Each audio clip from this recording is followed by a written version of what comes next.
Bom dia, gente. Vamos iniciar mais uma aula relacionada agora à terceira aula do módulo 2, em que a gente vai falar um pouco sobre ligação gênica e permutação.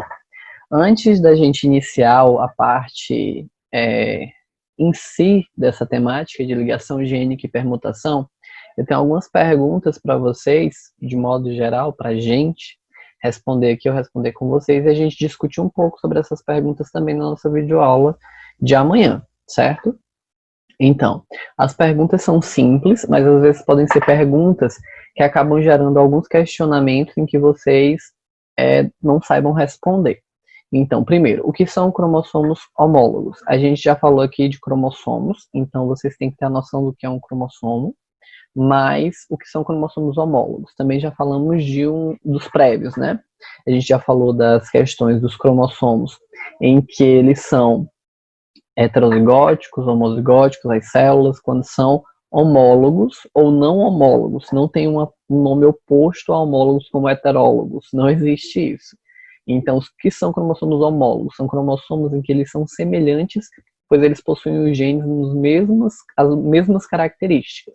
A gente sabe que nós, seres humanos, temos 46 cromossomos nas nossas células, exceto nas células sexuais, onde temos apenas a metade desses cromossomos, apenas 23 cromossomos, que é para poder ocorrer o cruzamento com outro gameta de 23 cromossomos e formar uma célula, um zigoto, de 46 cromossomos.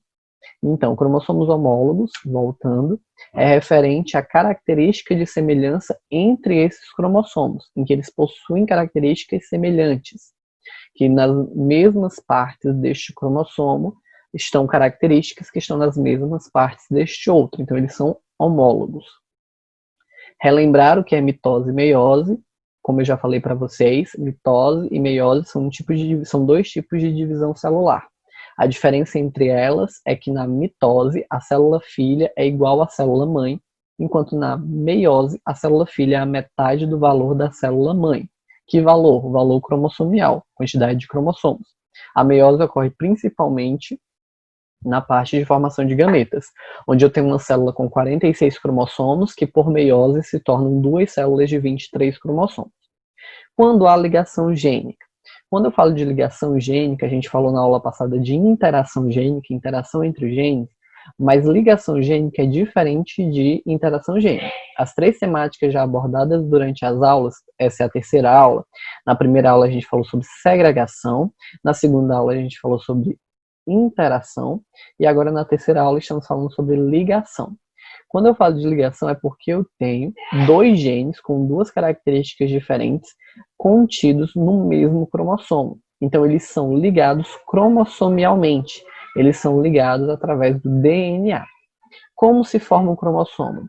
Um cromossomo ele é formado a partir da união do enrolamento da molécula de DNA.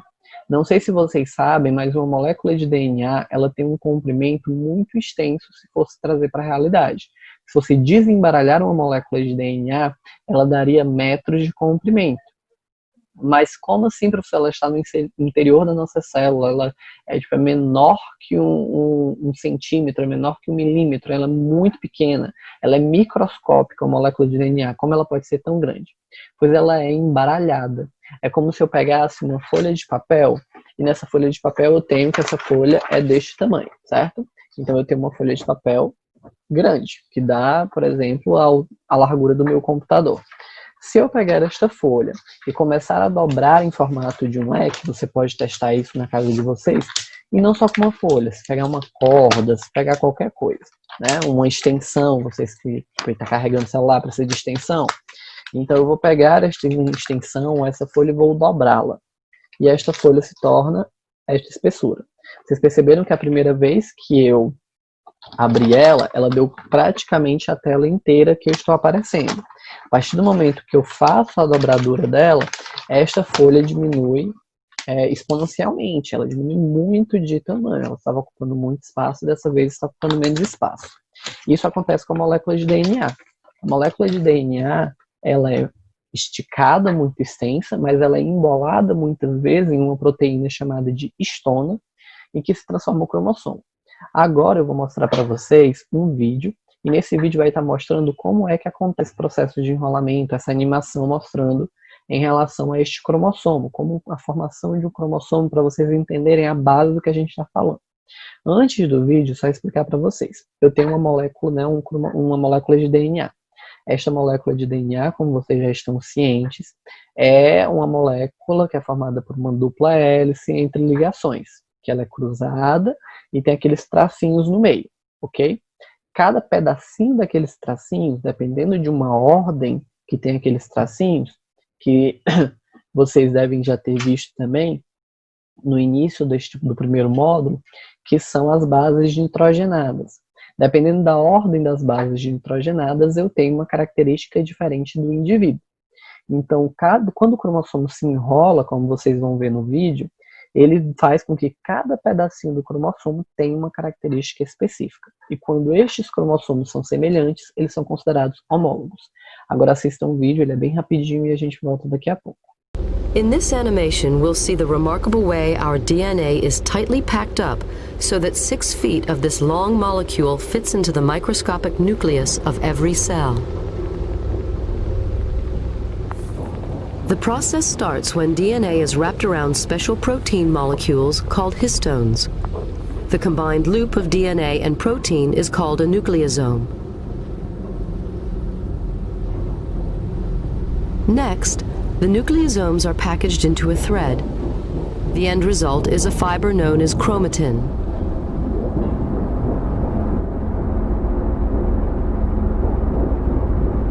This fiber is then looped and coiled yet again.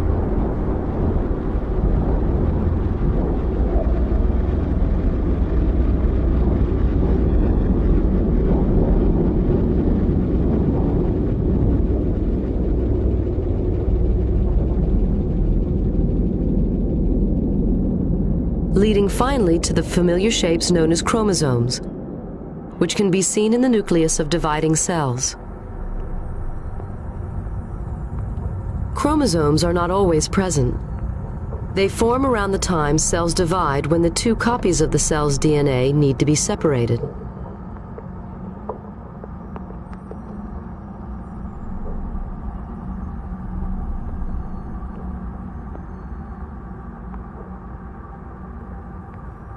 Voltando, gente, então, para essa parte, eu tenho que o quê? Que nessa parte aí vocês viram como forma o DNA, né, a formação do cromossomo, e aí a gente se pergunta, entra, enfim, na parte principal da aula de hoje, que é a ligação gênica. Eu quero que vocês acompanhem comigo, podem acompanhar aqui no vídeo, mas esse tópico tem no livro de vocês. Vamos ler. Vamos estudar como exemplo 2 genes situados no mesmo cromossomo, portanto, em ligação gênica. Então, ó, o que eu falei, ligação gênica estão no mesmo cromossomo. Genes diferentes, de características diferentes, estão no mesmo cromossomo. Na mosca drosófila, que ela é conhecida como Drosophila melanogaster.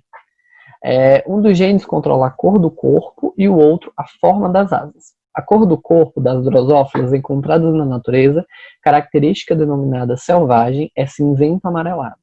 A cor do corpo das moscas selvagem é condicionada pelo alelo dominante Pzão de um gene, localizado no cromossomo 2. Uma mutação ocorrida em laboratório originou o alelo recessivo Pzinho do gene, que condiciona ao corpo da mosca a cor preta. Então, só pausando, característica Pzão cinzento amarelada, Pzinho preta.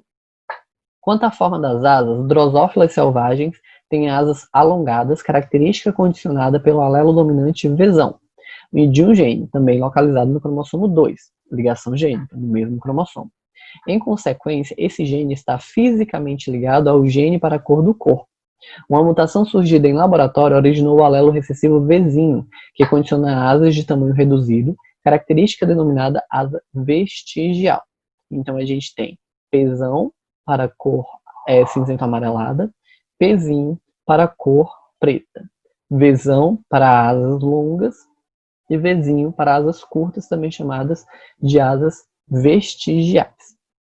Quando fêmeas selvagens puras, então a gente tem o que? Pzão, Vzão, que é corpo cinzento amarelado e asas alongadas, são cruzadas com machos de cor preta e asas vestigiais, Pzinho, Vzinho, a geração 1, F1, é inteiramente constituída por machos e fêmeas com fenótipo selvagem. O Pzão domina os Pzinhos e o Vzão domina os Vzinhos. Então, fêmeas de F1 foram submetidas a cruzamentos testes com machos de cor preto e asas vestigiais. Produzem 4 tipos de descendentes nas seguintes porcentagens: 41,5% de cinzento amarelado de asas alongadas ou de preto com asas vestigiais, enquanto 8,5% de corpo cinzentado amarelo e asas vestigiais com corpo preto e asas alongadas. A troca nas formato das asas. E aí a gente tem um cruzamento, em que nesse cruzamento vocês podem ver aqui a que é considerada mosca selvagem e a é descoberta em laboratório, através de cruzamento. Então eu tenho que a selvagem ela tem um corpo cinzento amarelado, com asas alongadas, e a recessiva tem um corpo preto com asas vestigiais. No cruzamento entre as duas, 100% da minha descoberta apesar de ser um heterozigoto, né, que a gente tem o quê? Mudança daqui dos pares, a gente tem um dominante com recessivo, dominante com recessivo. Feito o cruzamento teste com um completamente recessivo, a gente tem o quê? Que no cruzamento eu vou ter aqueles dados que eu informei anteriormente.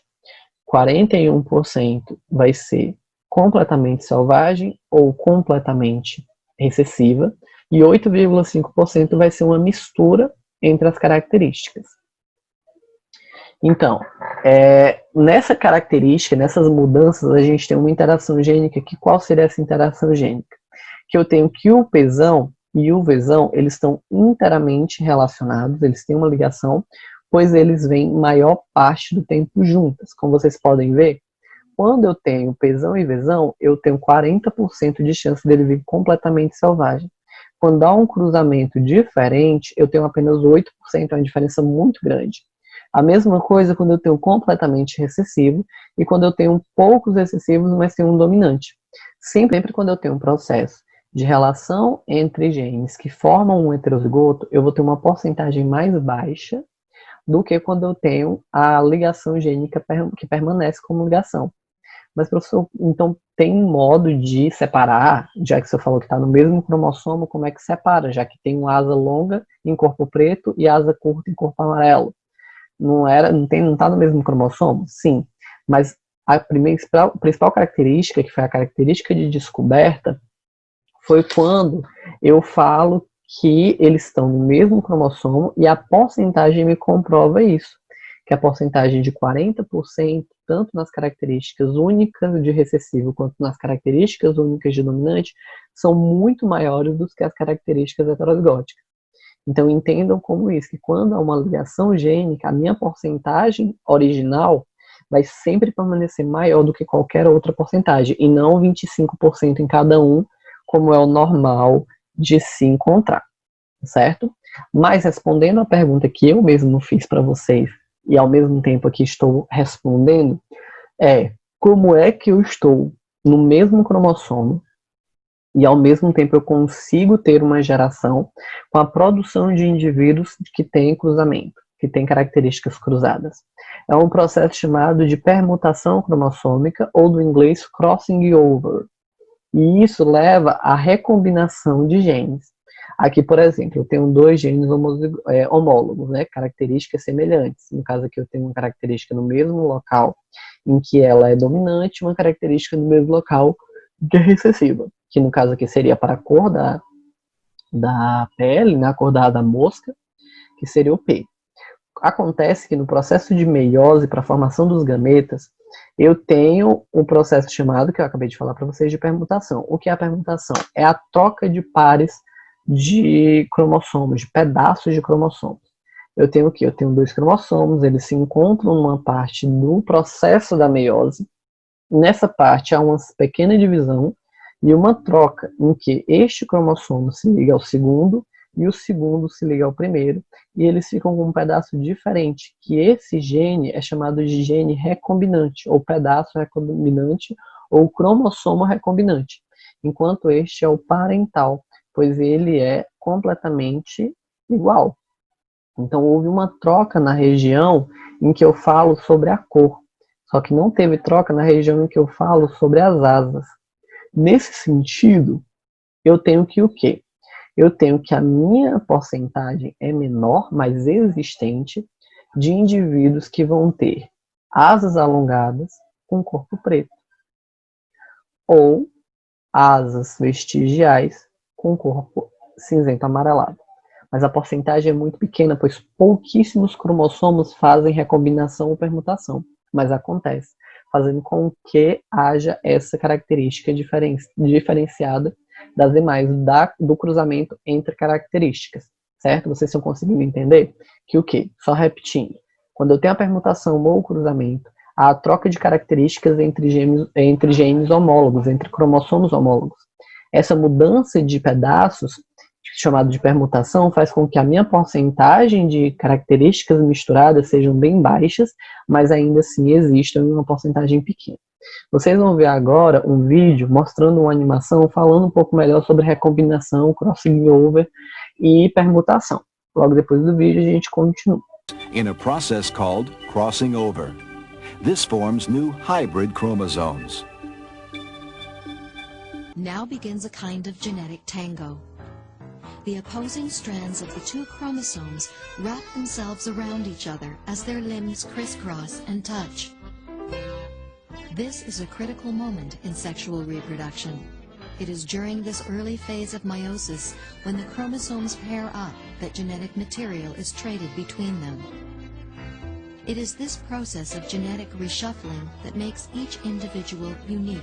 Então, gente, continua. Depois dessa parte inicial, falando sobre ligação gênica, interação gênica, meiose, mitose, permutação, crossing over, ligação gênica, para vocês entenderem, se permanecer no mesmo cromossomo, tudo isso se desenvolveu com muita dificuldade e com muito tempo.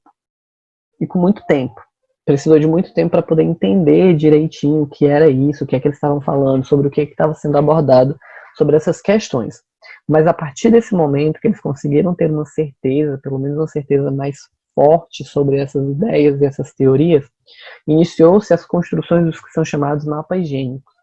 Os mapas gênicos nada são mais do que a tentativa de mapear um DNA e dizer o que existe em cada pedacinho do nosso DNA.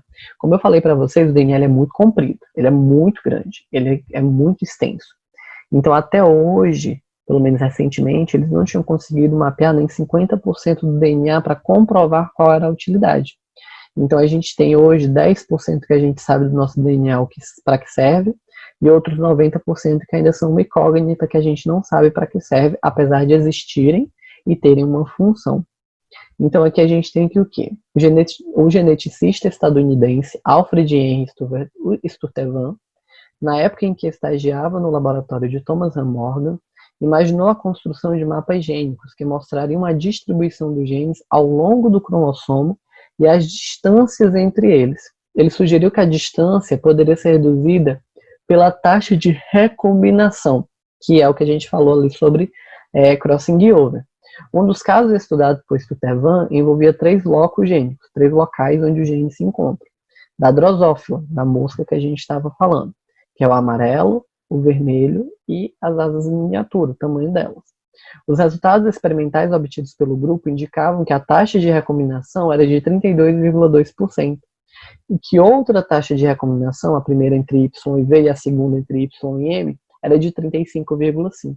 Portanto, segundo a hipótese, Y estaria mais próximo de V do que M. A partir dessa teoria foi percebido que eles estavam no mesmo cromossomo, dado certeza sobre eles estarem no mesmo cromossomo. Mas ainda assim não era muito simples de indicar essa distância, pois seria mais ou menos como determinar a distância entre as cidades A e B e entre A e C localizadas em uma rodovia. Sabemos que a cidade de A é mais distante de B, 300 km, do que a de C, 200 km. Mas essa informação não nos permite dizer se C se localiza entre A e B ou se A se localiza entre B e C. Eu não tenho como determinar onde se localiza cada um. Eu sei a distância, mas não sei se é para cá, se é para lá, se é no meio, se é entre. Para determinar a sequência dessas cidades, precisamos conhecer a distância entre B e C. Se B for perto de C, então eu identifico que A é perto de C. Então eu tenho que C está no meio. Já se não, eu já tenho outra teoria. Então eu preciso identificar a distância entre B e C. Se essa distância for de cerca de 100, concluímos que C se localiza entre A e B, como eu falei. A outra possibilidade é que a distância entre B e C seja cerca de 500. Aí, no caso, A se localiza entre B e C. Sutherland precisava saber a taxa de recombinação entre V e M para determinar a sequência de Y, V e M. Com isso, ele testaria a hipótese de que a taxa de recombinação poderia ser usada como medida de distância entre os genes. Aí ele fez um cálculo, a partir da sua hipótese, do locus V e M seria de 67, que é 35 mais 32, ou de 33,3, que é menos, se for para um lado, se for para o outro, ou se for entre. A partir de cruzamentos, testes em machos, fêmeas e machos, ele verificou que a porcentagem era de cerca de 3%, que era muito próximo entre a segunda ideia. Esse resultado chegou muito próximo da possibilidade prevista e foi uma forte evidência na construção dos mapas gênicos, em que ele confirmou que era subtraindo o V e M e descobriria onde Y está. Nesse caso, a unidade utilizada para estimar a distância entre um cromossomo e outro foi denominada de unidade de recombinação, chamada de UR, ou centimorgan, por conta de Morgan, que descobriu isso, ou morganídeo, também por conta de Morgan. Homenagem a ele. No caso, assim, quando se diz que a distância entre dois locos gênicos é de 17 UR, quer dizer que tem 17 centimorgans entre eles. Significa que a taxa deles é de 17%. Esse é o caso dos locos da cor do corpo do Black, da asa vestigial, da Drosophila melanogaster, que é a porcentagem entre a distância. Se eu tenho, então, Pzão, Pzinho, Vzão, Vzinho, eu tenho 17%, no caso do exemplo aí, que tem 17% de chance de haver recombinação. Por isso que a taxa é muito baixa, 17% de chance é muito baixa, por isso que a minha taxa de resultados é apenas 8%. Porque no cruzamento é isso que permanece, porque eles não têm uma taxa muito alta de recombinação. Aqui eu tenho um exemplo resolvendo o problema da genética, né? Então vamos lá, problema. Em Drosophila melanogaster, asas alongadas são dominantes sobre a asa miniatura. Olhos marrons avermelhados são dominantes sobre olhos vermelhos. Fêmeas selvagens puras foram cruzadas com machos de asas miniaturas e olhos vermelhos. As fêmeas da geração F foram cruzadas com machos recessivos, produzindo as seguintes ascendências. A gente tem, quando eu tenho uma questão mais pura, eu tenho mais porcentagem. Quando eu tenho uma questão mais recessiva, eu tenho menos porcentagem. Bem menos nesse caso. Perguntas. Qual é a evidência de que se trata de ligação gênica? Qual é o arranjo dos alelos das fêmeas duplo heterozigóticas de F1? Os alelos dominantes estão em mesmo cromossomo, e os alelos recessivos no cromossomo homólogo, que é o arranjo cis, que são no mesmo. Ou um dos alelos dominantes está no mesmo cromossomo que contém um alelo recessivo do outro gene, que é um arranjo trans, trocado. Traduzindo meio que essa questão, quer dizer o que? Eles são homólogos mesmo ou eles são em cromossomos diferentes? E qual a distância, né, que a gente acabou de ver? Solução. Quando se trata de um cruzamento teste, o fenótipo da descendência é determinado pelo genótipo, certo? Isso aí a gente já sabe, a gente faz o cruzamento e descobre o fenótipo, que é a característica visível. Assim, os tipos de gameta que geraram cada uma das classes são essas. Aí aqui foi determinado os fenótipos da descendência, os genótipos que têm como característica estes fenótipos e as porcentagens que já tinham sido apresentadas na questão. Percebe-se que não se trata de segregação, porque os gametas femininos não ocorrem na proporção de 1 para 1 para 1 para 1, que é 25%, como a gente viu lá na primeira aula. Assim, respondendo à pergunta A do problema, trata-se de um caso de ligação gênica, pois a minha porcentagem é muito alta para certas características e muito baixa para outras características. Pois se formaram 4 classes, 2 em maior frequência e 2 em menor frequência. Podemos agora responder a pergunta B. O arranjo dos alelos nas fêmeas era cis. Isso pode ser deduzido pelo fato do gameta ter sido produzido em menor frequência. Como eu falei, mesma característica. São homólogos ou são diferentes? Estão no mesmo cromossomo ou estão em cromossomos diferentes? No mesmo cromossomo, pois a porcentagem de igualdade deu muito alta, como se eles estivessem relacionados para poder dar aquela característica. E a resposta da C, estimamos a distância relativa entre os dois locos gênicos a partir da porcentagem de permutação cromossômica entre eles. A porcentagem de permutação cromossômica é igual à soma das porcentagens das classes recombinantes. No caso aí, quais são as classes que eu tenho cruzamento entre características que não são apenas dominantes nem só recessivas? Mzão Vzinho ou Mzinho Vzão. Está dando um total de 3% essa soma. Então, nesta característica, somando isto, eu tenho 3%, somando esses dois. Assim, a distância é de 3UR. Então, lembrando, só recapitulando, foi uma questão rápida, assim, expliquei rápido também, mas para vocês entenderem. Sempre quando eu tenho uma característica pura muito alta, tipo todo dominante, bem alto, todo recessivo, bem alto, heterozigótico, bem baixo, em comparação aos homozigóticos, isso quer dizer que o quê? Isso quer dizer que eu tenho uma ligação gênica e que eles são cromossomos homólogos, estão no mesmo cromossomo. E eu quero saber a distância. Então eu pego os recombinantes, que foram os que sofreram permutação ou crossing over, que é o quê? Quando eu tenho Mzão Vzinho ou Mzinho Vzão, ou de modo geral, um dominante com recessivo, heterozigótico. Soma essas porcentagens e eu já tenho o meu resultado de recombinação, que neste caso dessa questão é 3%, certo? Então agora respondam as questões da página 6, da questão 6 à questão 15, da página 30 e 31. Finalzinho da página 30 e a metade da página 31. A gente tentem responder hoje, eu vou deixar durante toda a semana, mas tentem responder hoje, pois a gente vai fazer a resolução dessa atividade amanhã na videochamada. Ok? Espero que vocês tenham entendido. Qualquer coisa, se vocês não tiverem entendido, anotem as perguntas. Não tenham vergonha, me mandem mensagem no WhatsApp perguntando, ou então perguntem amanhã também dentro da aula. Vocês sabem que eu dou essa liberdade para vocês de não se sentirem envergonhados de fazerem perguntas. Então participem, isso é muito importante. Ok? Eu estou tendo pouquíssima participação da turma de vocês. Então eu espero que vocês participem mais, assistam as videoaulas, façam as atividades, me enviem. Aqui embaixo, como sempre, vai ter o link para o documento para vocês olharem as páginas do livro, assim como o link para o formulário para vocês responderem a atividade. Ok? Espero que vocês tenham entendido, bons estudos e até a videochamada de amanhã. Tchau!